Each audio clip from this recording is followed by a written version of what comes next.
All right, yeah, we're running. All right. Okay.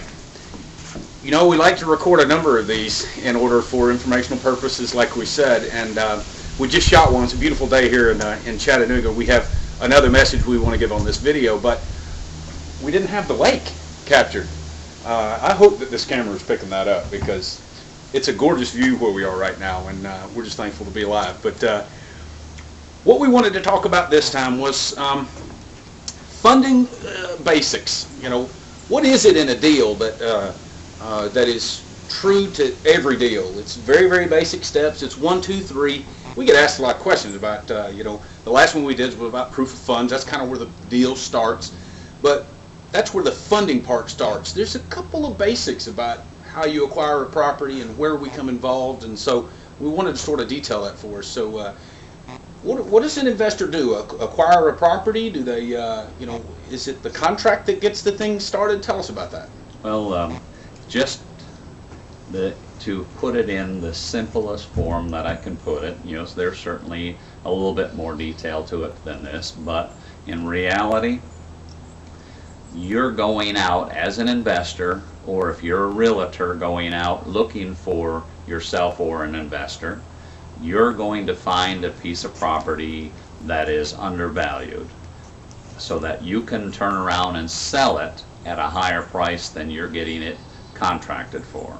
So just to use a good example, numbers that are easy for me to use, let's say that you happen to find a short sale that somebody has upside down on their mortgage and they're having to get rid of it. It's a distressed property, and I want to use the word distressed more than short sale because I don't want to get focused on short sale, because it doesn't have to be a short sale. That's just one form in a way to acquire a property. Quick, remember where you're at, because I want to touch on that real fast. Short sale is you know, selling short of what's owed the bank, and so because of the climate that we're in right now, it's just a huge part of the market. So we do quite a few short sales. So, you know, that's why Daryl qualified that. That doesn't mean that we haven't funded deals for bulk REOs or even some commercial properties. There's a number of ways to get them, but when you get a property that's undervalued and you got a nice spread in there, that's where our offering really applies. So go ahead. Without a doubt, we're funding a deal right this minute. Excuse me, that they have a commercial piece of property contracted. They found somebody that was in a position that they really needed to move that commercial piece of property. They in turn put it out for sale with the MLS, you know, whatever the case might be, and they found a buyer that was willing to buy that property for $300,000 more than they were contracted to buy it for. So that's an ideal scenario. Any property, be it $100,000, you contract it to buy it for $100,000, then you turn around, you put it back out on the MLS maybe for $130,000. And so that spread allows you to make some money as an investor. But what happens is you need to physically have $100,000 or $300,000 or whatever that case may be to legally buy that piece of property so that you can turn around and legally sell it to your end buyer 30 minutes after you've bought it. And that's where we come in. You call us up, you submit that proof of funds, or in this case, you submit that request for funding after you've done your proof of funds and you've got your deal ready to go. You submit that request for funds. We step in. We literally wire transfer money from our bank to your title company that we're working with. They close the deal, the A to B transaction with our money, so you're not having to put your money up. And AB's done. AB's done. AB's done at that point. And then the title company goes on to the B to C closing, where the C buyer's funding will then turn around and purchase that piece of property, and that $30,000 is your profit margin minus our fee. So that's as simple as it can get.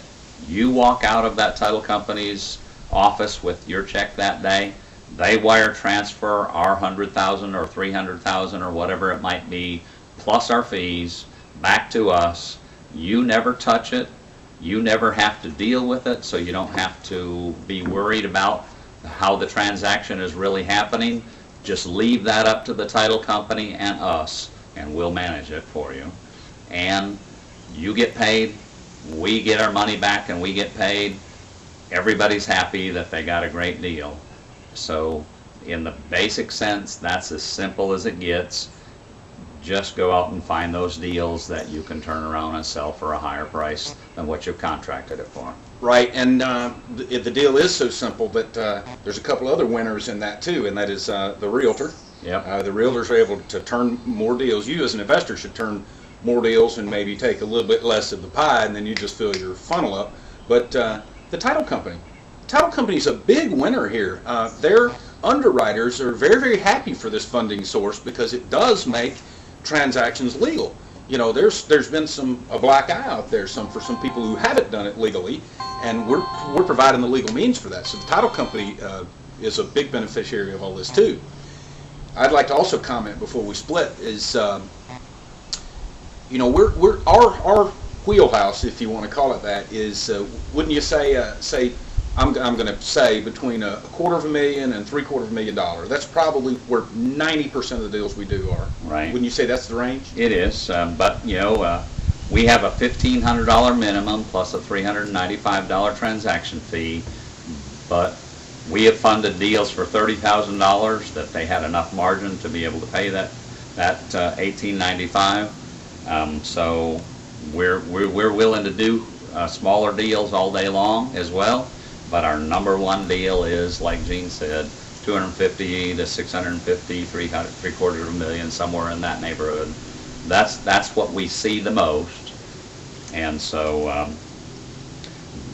you know, go out and find some deals. And like Gene said a little bit earlier, don't get greedy. Go out and find some deals. You know, one thing to remember is, home run hitters usually have the highest strikeout average. Babe Ruth. And base hitters have the highest batting averages. But base hitters, on average, you know, there are some home run hitters that are in the history books. But there's many more base hitters that are in the history books than there are home run hitters. And, you know, go out and read the book Millionaire Next Door, and become that millionaire that is the average everyday guy. Go out there and really just do transaction after transaction after transaction, because that's where you're going to really rack up the money. You know, that's an excellent example. I always like it when Daryl does this, because he's not necessarily a baseball fan, but he gets that. And you know, the other comment I would have made to that is that they're hitting a lot of singles.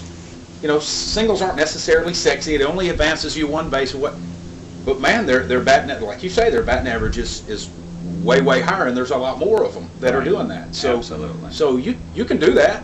Just turn a deal, man, and let's get several going. So rather than, as Gene would say, rather than chasing the white elephant, go out and, you know, right now the number one transaction in the United States is happening is under $200,000. In fact, probably the real number one transaction that's happening is between $80,000 and $150,000. Go out and find those deals, because there's a lot of them. Let's go out and make some money together and do it now, and don't wait for that white elephant. If it comes along, great. Take advantage of it when it comes along, but go out and get the knock down grays. Yep. Knock down. There's a lot of gray elephants around you as you're searching for that white one. So you got to pop off a few of them so you can eat for the day, and before you get to that big one. And absolutely. You know, and let's do something this time. Sorry about not doing this last time. Let's give our contact information. We didn't do that before. Oh, that's true. Go ahead. I was just going to say, my name is Daryl Nope. We're coming to you from my back porch. We have the good fortune of being in a gorgeous day today, like Gene said. My phone number is 423-400-1014. My email address is Darrell, Darrell, @twullc.com. I'm Gene Redden. My phone number is 423-635-5302.